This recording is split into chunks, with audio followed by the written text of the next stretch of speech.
Good afternoon, everyone, and welcome to the webinar. We are going to be discussing today the solution called AI Video Analytics from Claro Enterprise Solutions. AI Video Analytics specifically addresses some of the security concerns surrounding schools, and that is why this webinar is taking place today. AI Video Analytics is a product that is certified by the Department of Homeland Security under the Safety Act and is powered by Iveda Technology, a worldwide provider of AI and analytics. First and foremost, you may not know who Claro Enterprise Solutions is. We are a subsidiary of América Móvil, a U.S. subsidiary. The corporate headquarters are in Mexico City. That's the picture you see in the background there. We operate in the United States. Our focus area is the United States and the United States market. We have over 20 years experience and have very strong practices surrounding cybersecurity, IoT, and AI video analytics is part of the IoT practice, managed services, cloud, and managed network and communication services. So let's start. Why AI video analytics?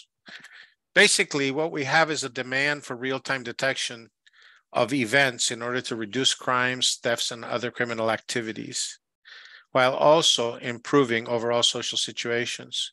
And one of the big inhibitors to AI video analytics is the fact that the technologies generally demand or require that you replace your cameras. That is not true with our solution offering. We can take any standard existing surveillance network and we can add the artificial intelligence, machine learning-based solution to detect and generate alerts for any kind of conditions that you enable. And we're going to see some of the use cases that you can enable, which will provide you these services. The biggest issue with video surveillance is the fact that you may have security staff and you may have lots and lots of cameras, but it really is quite difficult to keep an eye on every camera in a concurrent basis. The personnel that are charged with monitoring these cameras generally can get interrupted or distracted, and that can cause a missed event. The whole idea of adding the intelligence of artificial intelligence video analytics is that it can always watch the video streams and specifically look for certain conditions across certain cameras. Multiple conditions are analyzed concurrently. In fact, you can even put multiple conditions on a single camera. In order for the solution to work, you have an existing video surveillance system, which is on the left side of this slide, where you have potentially network video recorders or digital video recorders that your cameras connect to. You may have a video management system where you store video files, as many agencies do, like schools and police departments and other departments that use video heavily. And typically, you would connect a browser-based interface to manage the video analytics, as well as to receive alerts and events, which can also be delivered via push notification to mobile applications that run on both iOS and Android platforms. As part of the solution, we provide an appliance which is custom built to the necessity or needs of the customer. If you are, for example, a school with a small number of cameras, let's say, just as an example, you have 32 cameras, but you really only want to enable 20 of those to add the analytics, we would custom build the appliance for your needs.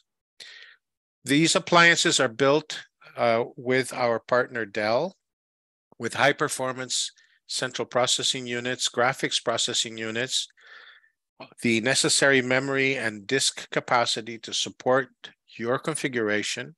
And this is where the real-time artificial intelligence algorithms actually do the processing of the in-time video feeds, and when the conditions are met, generate the alerts in the form of push notifications as well as email. Let's look at some of the things we can enable in order to raise situational awareness. In other words, in order to know before things get out of hand that something is going on. In this particular example, on the top, we see a video feed where we have defined what we call a region of interest. And that is defined simply by bringing up the video feed in the server and connecting the dots and creating what we call a region of interest. You see two examples here, one on the top, one on the bottom.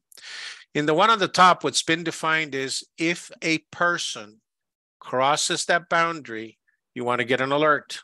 So let's put this in context of a real situation. I have a side door or a back door into the school that I don't want anyone accessing while school is in session. So you can say from 7 a.m. to 3:30 p.m., no one should traverse this region of interest. The artificial intelligence technology is actually looking for the object type, in this case, a person. So if a dog wanders by or a bird flies by or some leaves fall on the ground, it's not going to generate an alert. It will not generate a false positive, only if a person breaches that perimeter, that area. In the second example, what we're trying to show is that even though our camera is quite far away from the area that we're looking at, and in this case, we're looking at that area in the circle, we've drawn a region of interest there, and we want to get an alert if a person breaches that. And you can see that even though it's quite a distance, we've picked up a person dressed in white. So we can actually, if you can see it with your eyes, the artificial intelligence can see it and detect it. We can leverage, in some cases, customers have thermal cameras to be able to detect in absolute total darkness. You probably don't have those in the school, but we do support them in the event that you did. What you see here is a person that's been detected thermally by the camera, and there's a region of interest, which is the red line, and there we have detected a person. Under normal conditions with normal everyday cameras, we may have low light conditions. We can still detect the condition of a breach or someone breaking that region of interest. You can also define all kinds of areas. For example, in some cases, you might define an area in front of an exit, and you don't want that blocked by anything because it needs to stay open. So that's another example of leveraging these regions of interest. One of the biggest issues is perimeter protection. Virtual fences, parking, accidents, and the ability to generate real-time alerts. What you see here is the perimeter of a school with a fence, and what we've done is created a region of interest along the fence, along the top of the fence, side of the fence, that we don't want any people traversing. We don't want people trying to climb over this fence to get into the school facility. We've also defined, as you can see by the highlight in yellow, a virtual area, a virtual fence, a perimeter, where no vehicles should park. This is not a approved parking area, so we don't want to see any vehicles parked here. If an accident were to occur, for example, in the parking lot, we can also detect that and generate alerts. So we can get alerts for people trying to breach, for people parking where they shouldn't be, for people having accidents. One of the most important use cases is the ability to detect a weapon. We detect handguns, shotguns, rifles of all kinds, machine guns. They can be holstered weapons, they can be handheld weapons, and the idea is to get the instant alert before these people with ill intentions get anywhere near the school. We want to notify security. And the way that notifications work is you create a list of the people that you want notified for each of the different use cases. They don't have to be the same people, different use cases, different alerts, different recipients. The idea is to get situational awareness, know that something's going on, and do everything in our power to prevent an active shooting incident from occurring. Give us time to react. The more time you have, the greater ability to react is possible. We detect smoke and fire. We detect smoke indoors and outdoors, fire indoors and outdoors. We are faster than the smoke detectors, especially in large volume areas like in a gymnasium, like in a library, like in a lab perhaps, or an auditorium. These are big volume areas. So if a fire starts, it takes a while for the smoke to get the detector. We can catch it within 4 seconds. Outdoors, it's very hard to put sensors, so we leverage the cameras, and we can detect things like dumpsters on fire, vehicles on fire, trees hit by lightning, kids playing with fire. Believe it or not, that happens. So this is just an illustration of our smoke and fire detection. Once again, if you have an alarm system that integrates with or can call police and or fire, in the case of a weapon detection, we can call police immediately as soon as we detect someone approaching the school with a weapon. In the case of a fire, as soon as it's detected, we can call the fire department directly in order to get them dispatched to take care of it. So these two cases are incredibly important. We can do face searches and face recognition, so we can upload a face, put it into a face list. Now, where would you use this? A disgruntled employee that has been terminated. You don't want them coming back into the facility. Another use case that's typically addressed in schools, which is probably more important in my mind, is the fact that sometimes parents get divorced.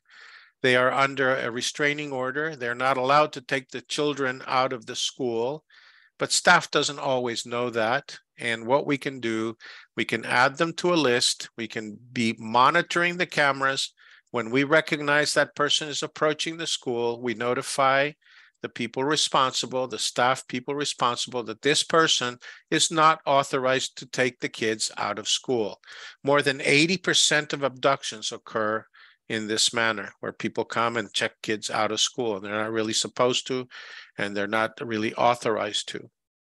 You can upload an image, a stored image in a database, and you can actually use that for face recognition.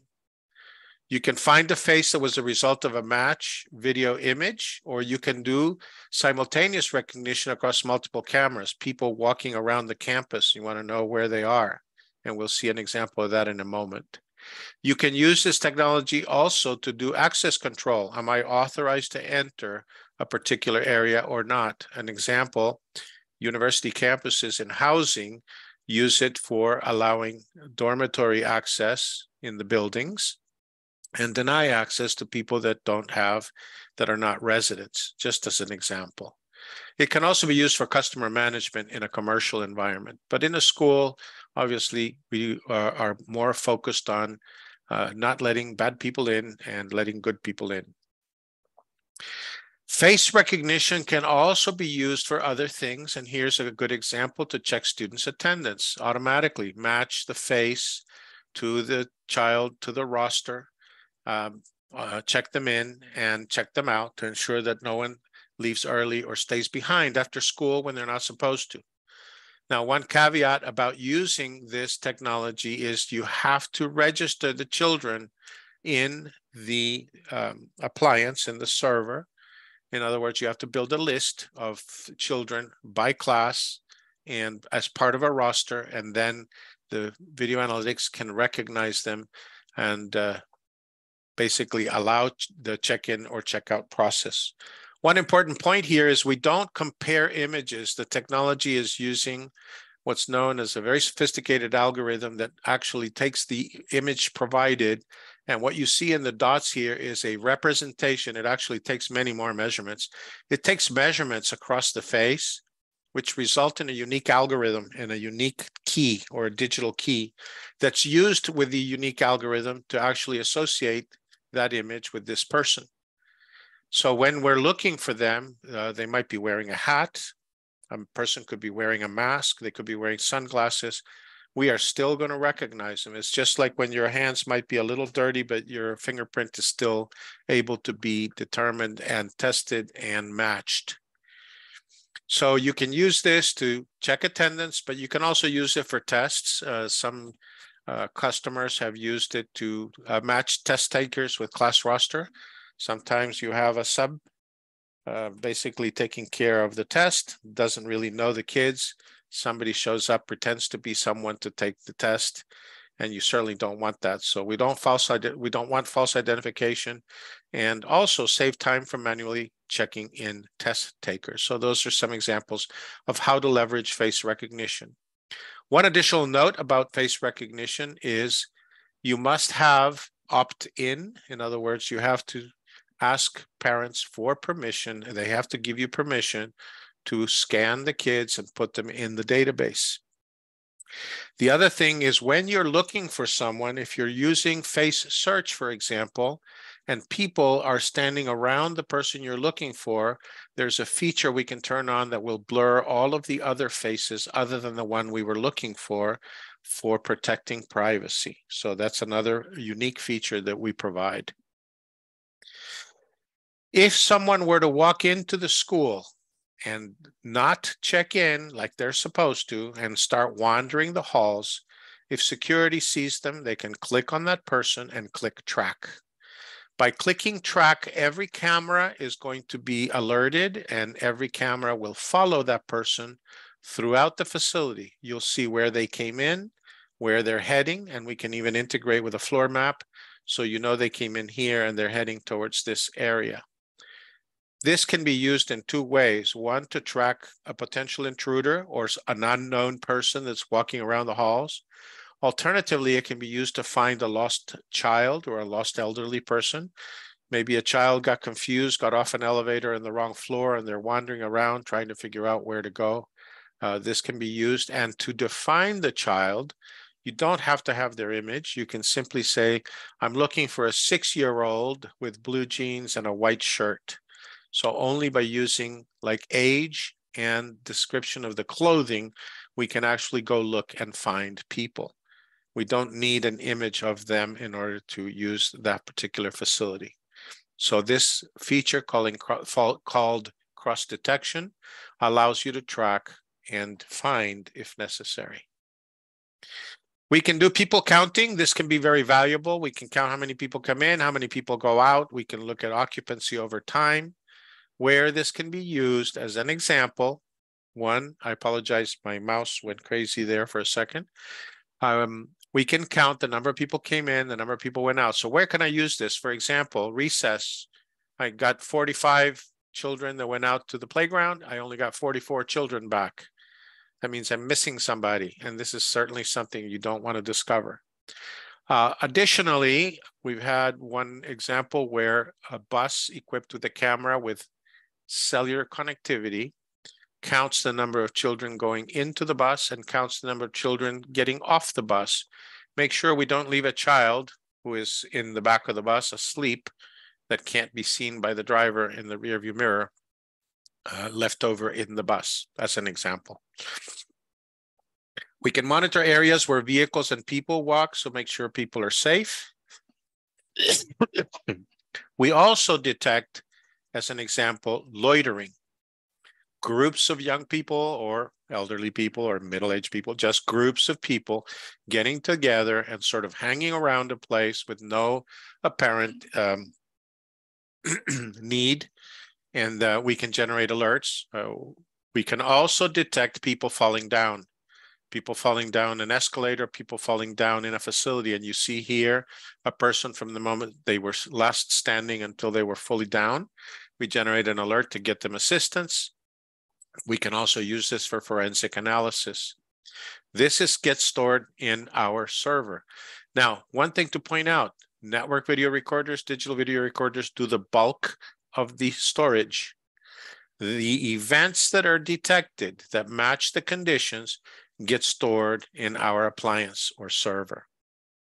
Another example for intrusion detection is people walking the halls after hours. You're not supposed to have people walking the halls after hours. So this can generate an alert to security that someone's in the building. It could be a child, it could be an adult, it could be an intruder, we don't know, but at least we can tell you, hey, this needs to be investigated. We can do object searches, and we have many, many different types of objects that can be defined and searched for. An example, I'm looking for a lady with a black purse. I'm looking for a 4-door red SUV. I'm looking for a child carrying a black backpack. Looking for someone wandering the halls with a cell phone in their hand. Kids on bicycles, all kinds of different conditions. You use attributes to do the search. Examples of attributes are color, quantity, gender, age, object type.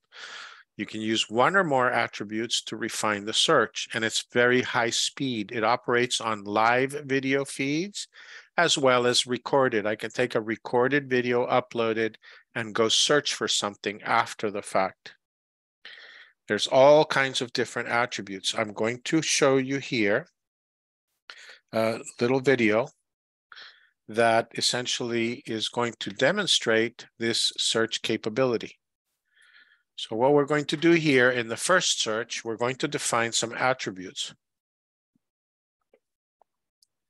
You'll see that we're here in the portal. We're going to select, I'm looking for a person with the color red. In other words, one of their articles of clothing must be red.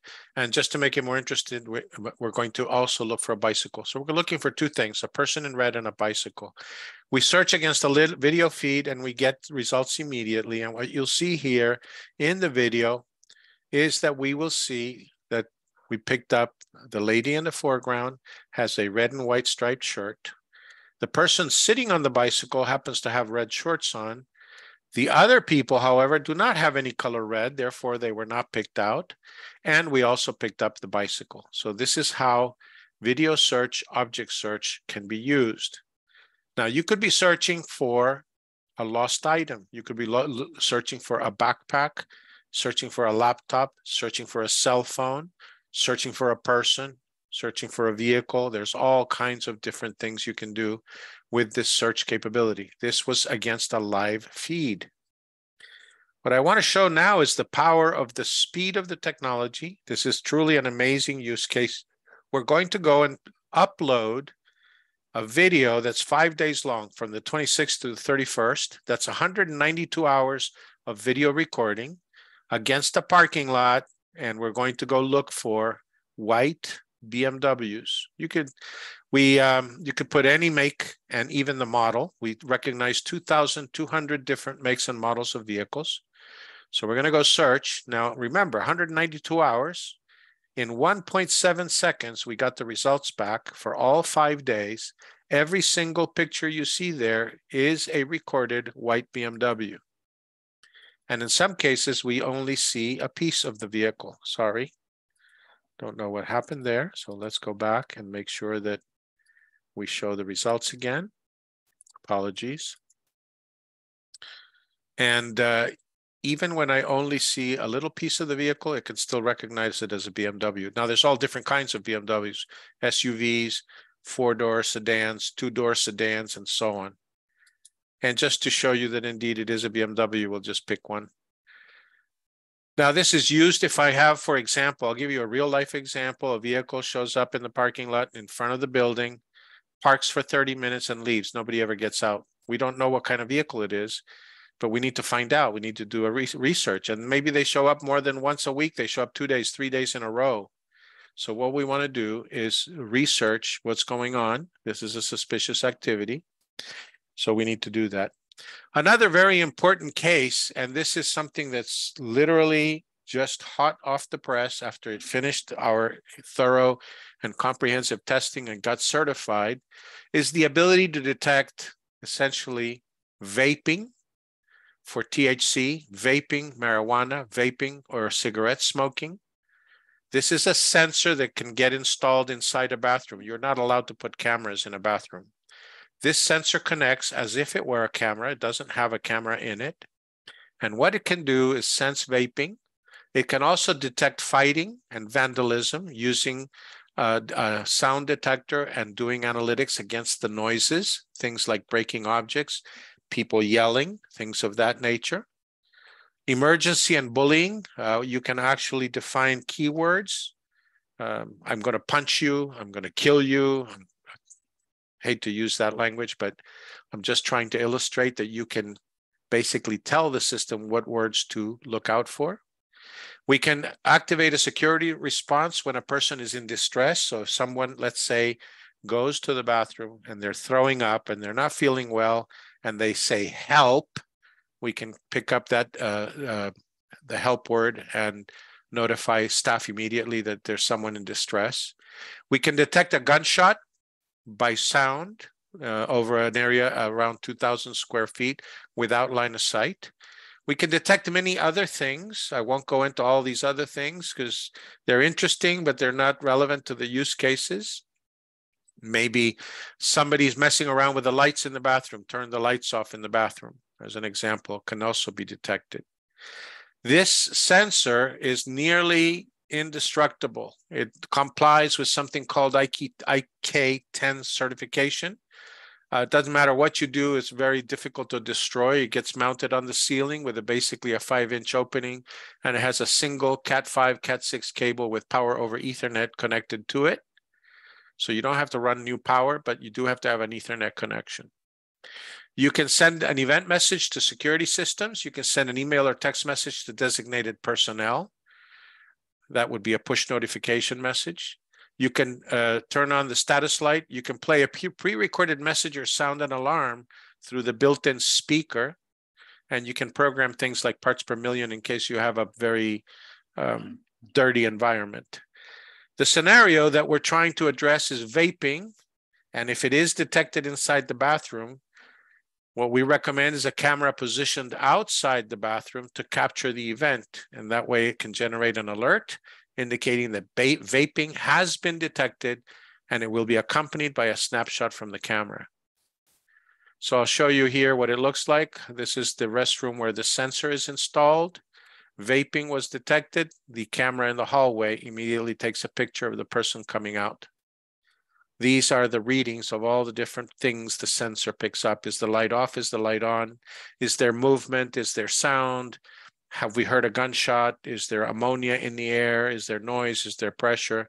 Is there smoking going on, etc.? So all of that is reported back to the server, and you can generate the corresponding alerts depending on what was detected. We can count vehicles. This is used in one particular high school. They use it to make sure that people don't drive around looking for a parking spot. They also combine it with license plate recognition, which we will see in a moment, to make sure that the people parking in the senior lot are seniors and not other people taking away spots. Also, that we don't have a vehicle that's not authorized. So we combine vehicle counting and vehicle detection with license plate recognition. You can register the license plates, and based on license plate, you can grant or deny access into an area. That could be a parking facility, a parking garage, a parking lot.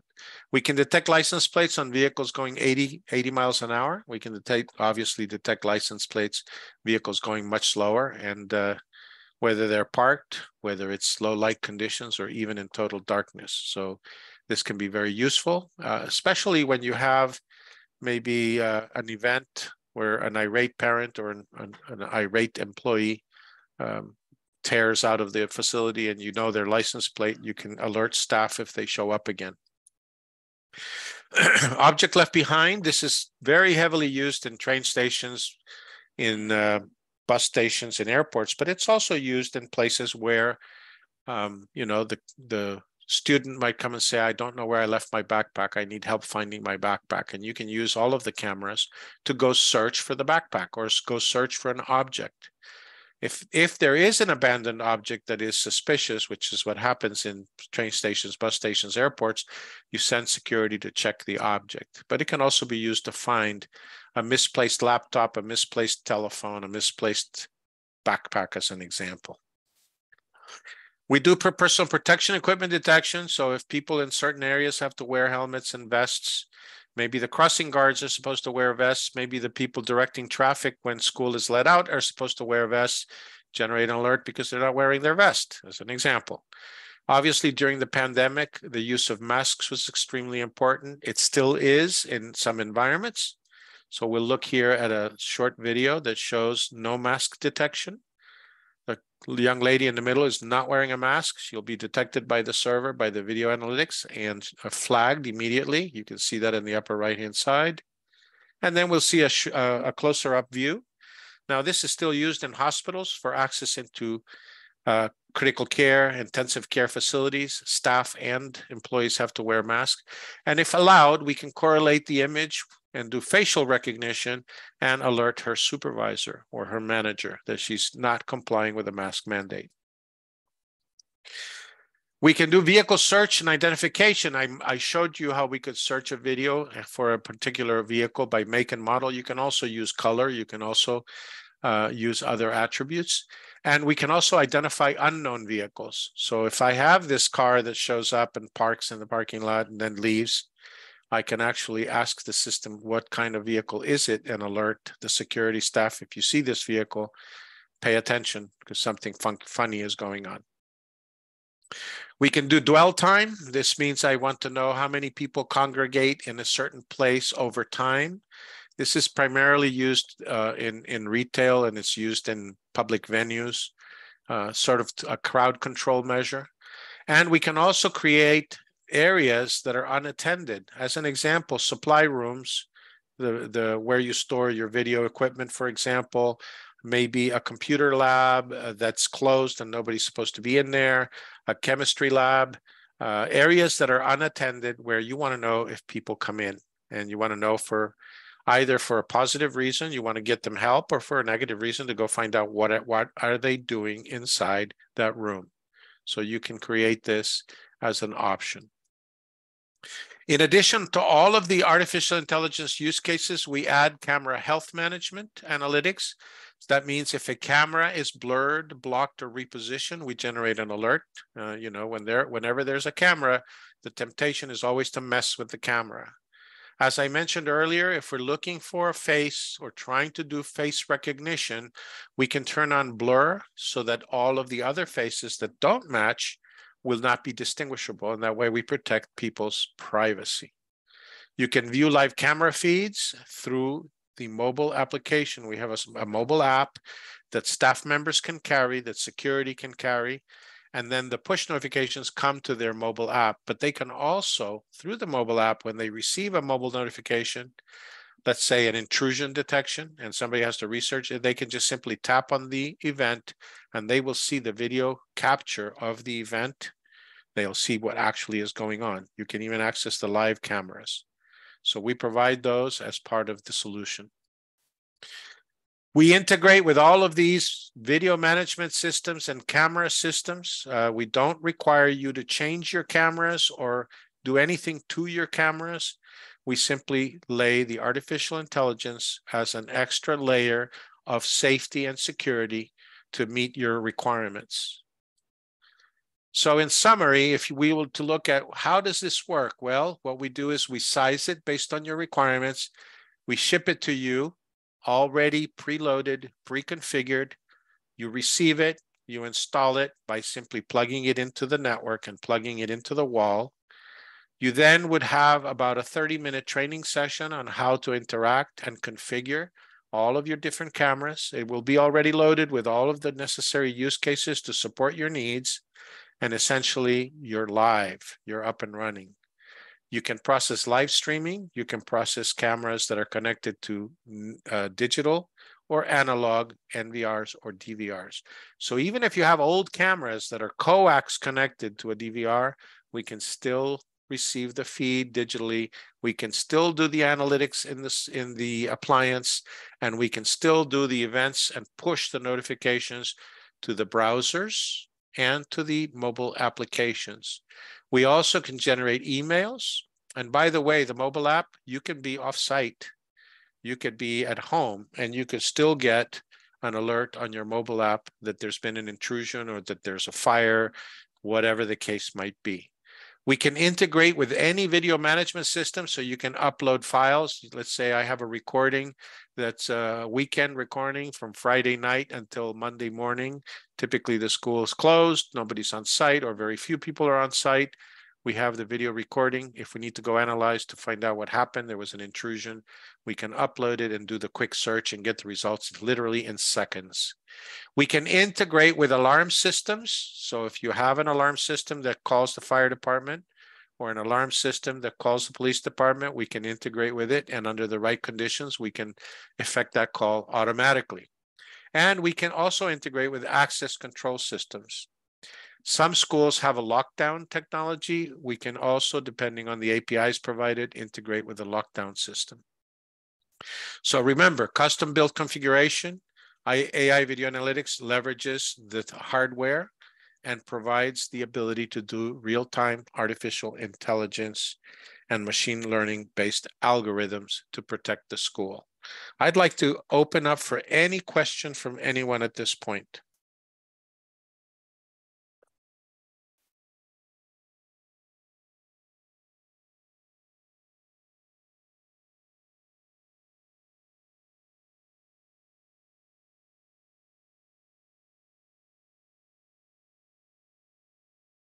Are there any questions?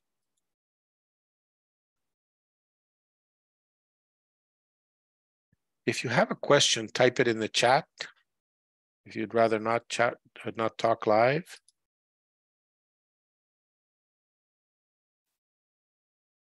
No open questions.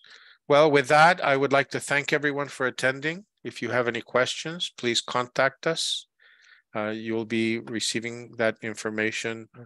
It was in the invite, and we'll be happy to help you improve your school security. Have a good day.